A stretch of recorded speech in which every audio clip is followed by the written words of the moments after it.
Greetings, Inquisitor. I'm pleased you found this holocron. This is the week 35 update for the Darth Loquitur account. For anyone who isn't familiar, I go through all the progress in my account, what I've done for the week, any gear that I've added, any teams that I've built, and we talk about it here. And that way people can follow along the whole time as I'm working on my teams. Let's get right into it. Week 34, I didn't put out a video, and we're going to see why here in a moment. So let's start with the week 34 update. First things first, looking around the account for something that we can make progress on. Our next target for a relic is Count Dooku, so we are going to take him to gear 12. We already have the left side gear ready to go for him, not by farming ahead, but just because from raids and events and other things, I just happen to have all these pieces ready to go. And as most people know, I'm constantly buying those purple pieces out of the shard shop. So with that underway, we got the left side completed on Dooku right away. At this point, we had 2 weeks left to go to try to get him reliced. We got Piet. We got him to gear 10.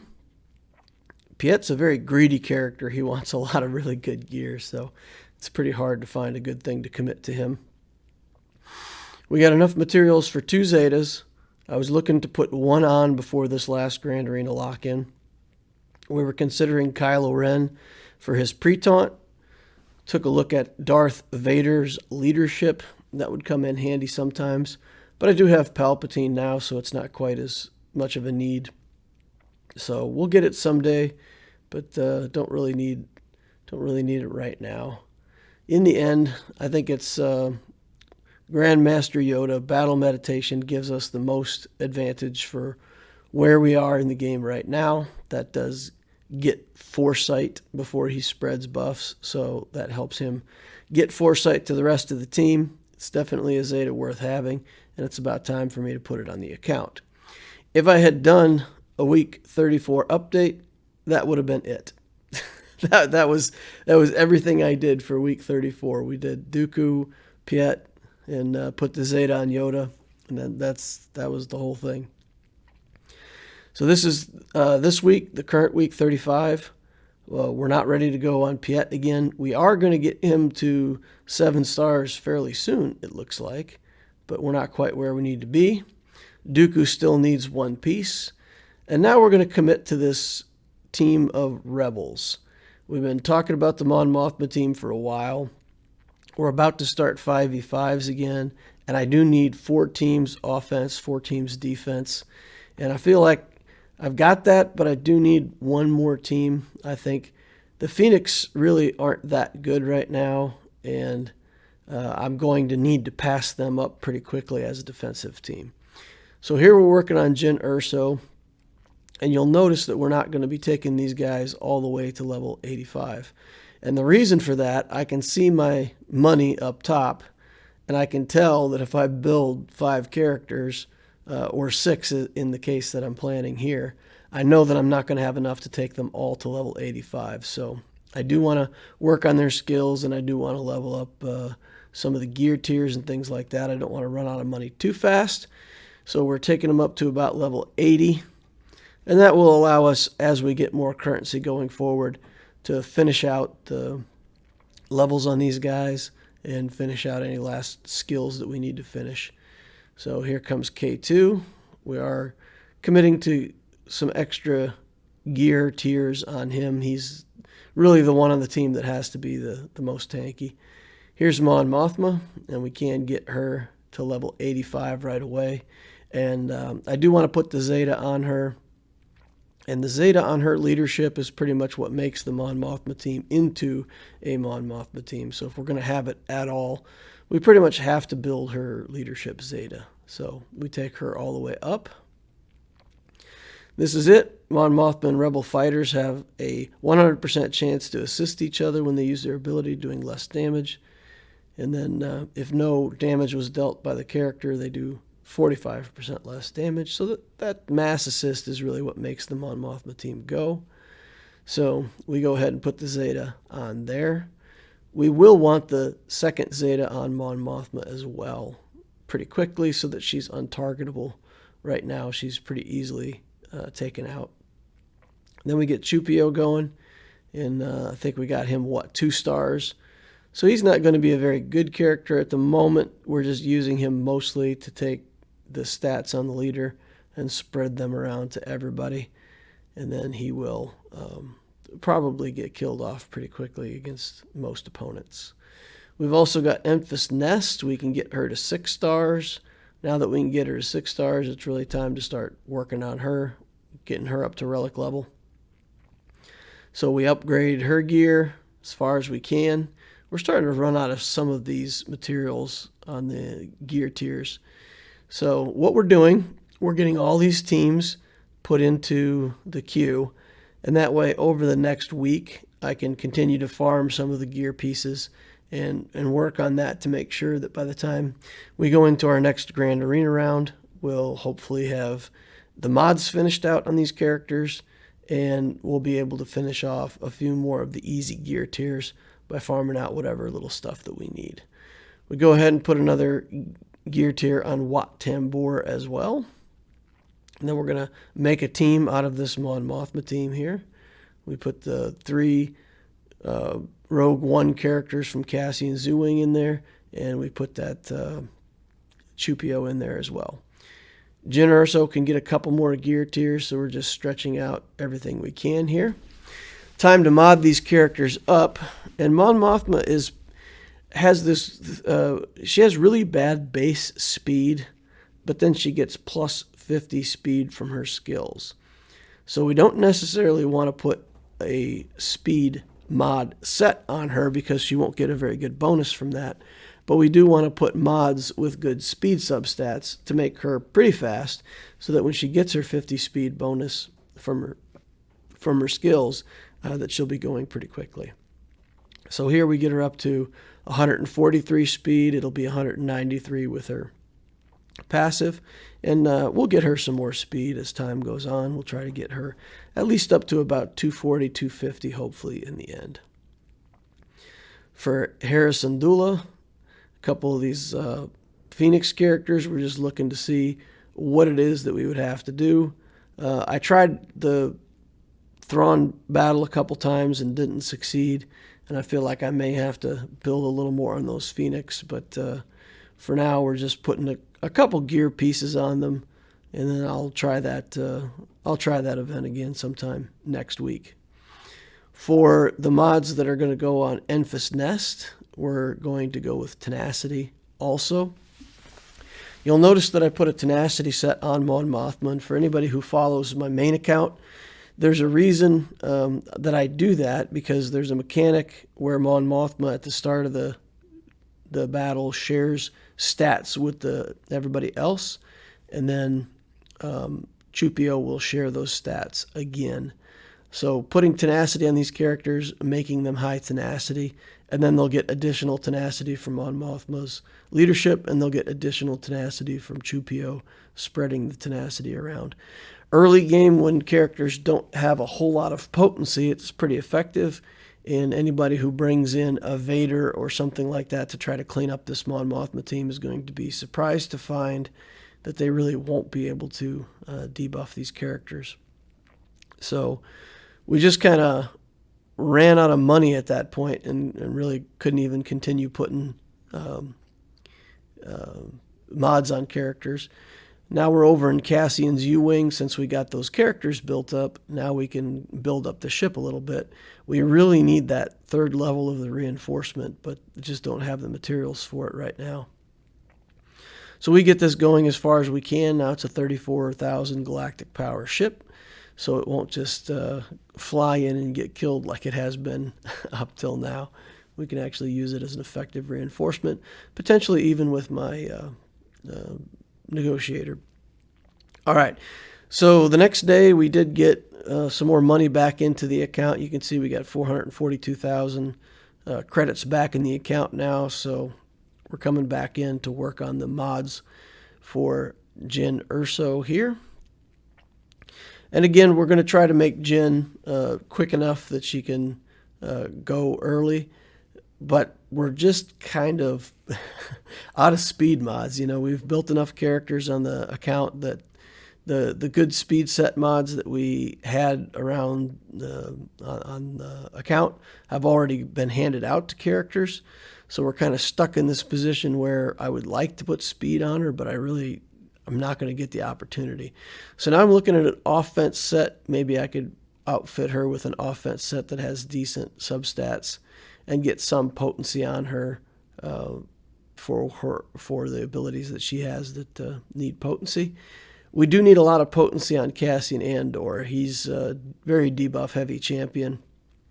So again, we're going to look at some speed, see how fast we can make him along with potency. And there we found a potency cross with quite a bit of speed on it. So now we're starting to run out of good speed mods. We really don't have anything for a speed triangle that we want to use. 5 speed is the best we can do out of the speed triangles. So in the end, we say, okay, well, if we're going for tenacity on this Mon Mothma team, then let's see what we can do about maybe putting together tenacity and potency sets. We'll skip the speed set for now and see if any of these potency mods are going to be able to work out. I don't think we have any potency arrows that have speed main stat on them. So in the end, we look around and we decide to get 2 tenacity sets and a potency set, following the theme of the Mon Mothma team. And again, these characters will have to be remodded later, but I want to at least get something on them to get them started. 3PO and Chewie, we're looking for crit damage and crit chance sets if we can. Just try to make that Chewie hit hard. And Chewie is an interesting character. It takes 40% of the stats from your leader. So at the start of the battle, if your leader is decent at all, he'll absorb a whole bunch of stats from the leader. And you can have a pretty useless Chewie, 3 stars, not many stats.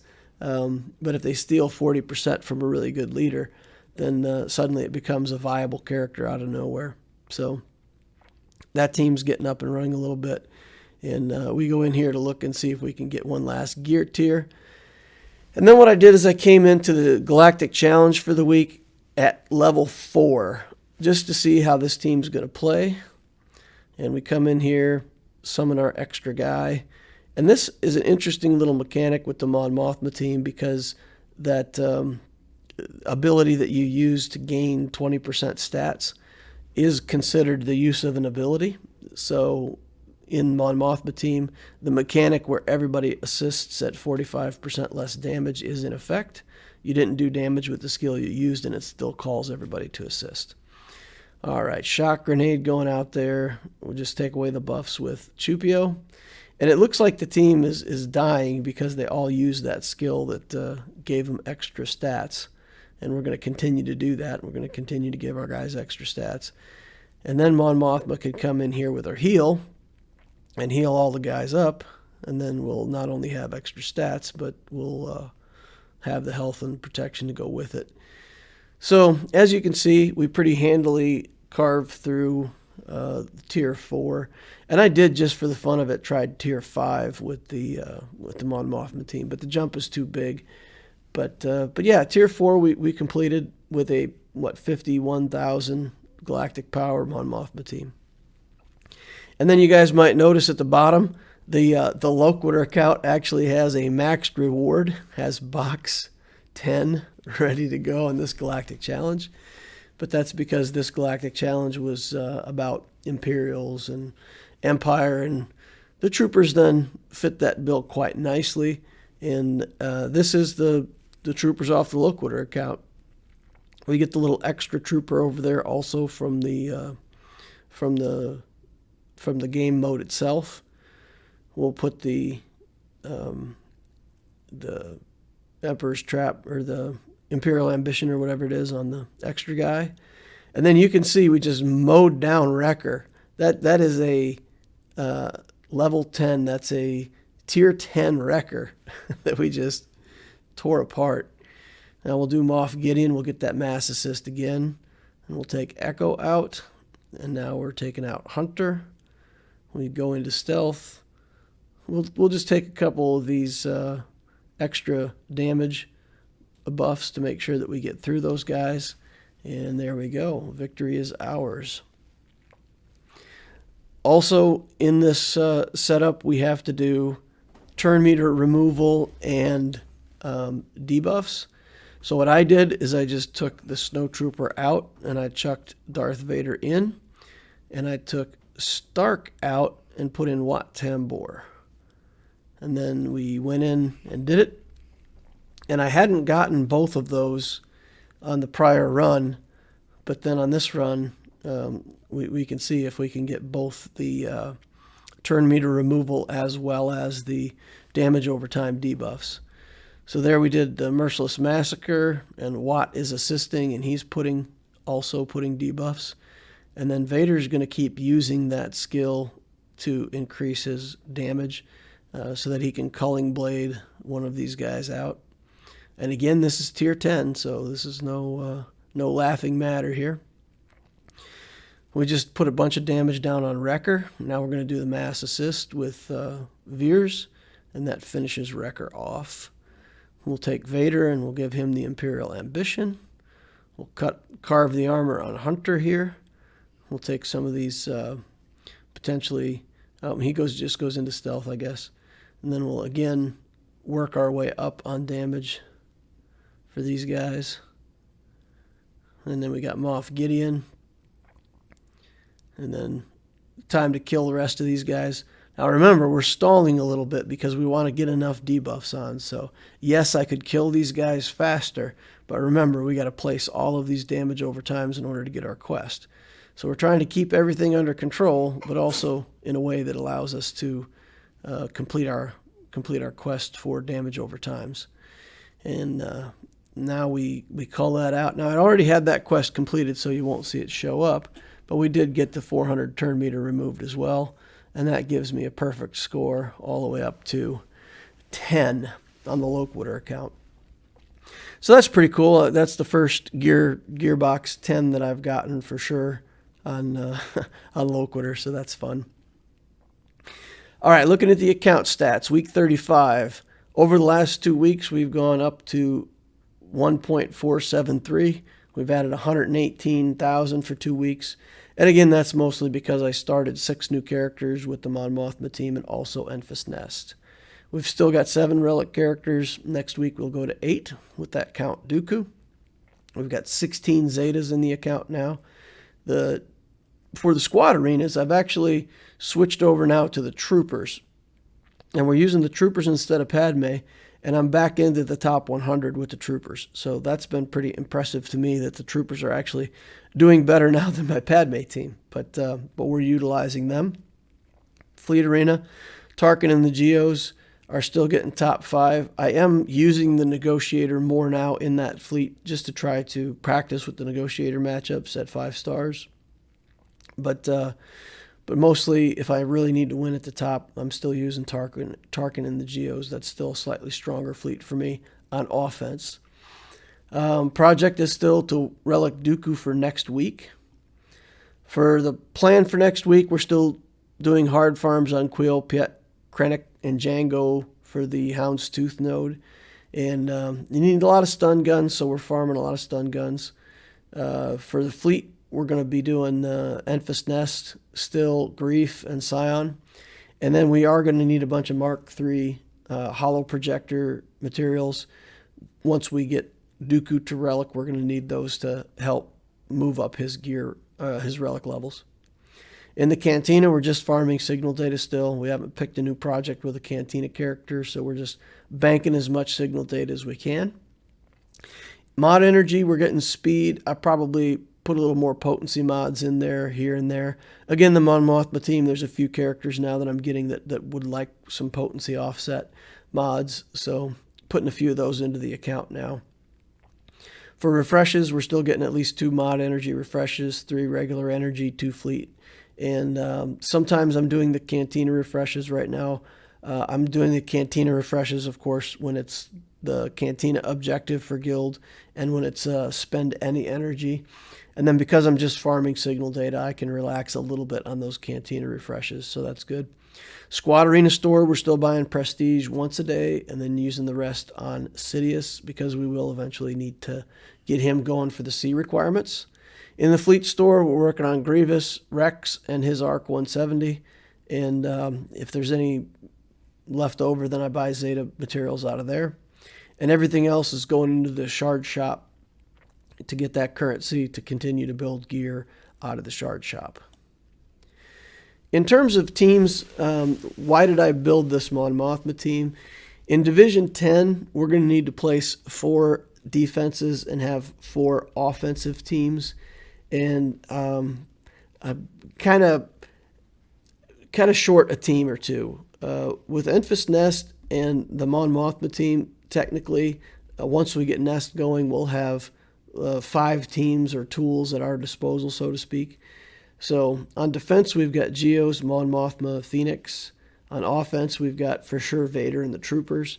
And then we've got these flex teams in the Jedi, Padme, the Sith team, and the Bounty Hunters. And they can either go on defense or offense, depending on where we want them more or where we want our better teams to be. So that gives me right now a total of 9 functional teams. So 4 on defense, 4 on offense, 1 team for cleanup. And then once we get Nest going, that'll be another offensive tool. And then we'll just, over the course of this Grand Arena, probably will phase out the Phoenix and just keep them as a cleanup team for, if I just need to finish up one character or something like that, have them in my back pocket. I don't think they're going to be very effective on defense, and they'll quickly get passed up even by that Mon Mothma team. So if that's the case, then when I break into Division 9 and I need 5 teams, I'll be able to pull the Phoenix off the bench if I need to. But I feel like this puts me in a position where I've got plenty of teams on offense and defense to play well. And over the course of the next week, I'll be able to look into the Mon Mothma teams, characters, finish out their mods, and hopefully get them stabilized at gear 8, 9. Maybe if I could get the K2SO to gear 10, I think that would be good. And then having that Mon Mothma team and also the Geo team makes it a little bit harder for the opponents because they got to get through 2 similar teams with all of those assists. And if they have an early game Traya or something like that, they're going to be able to take out the Mon Mothma team very easily.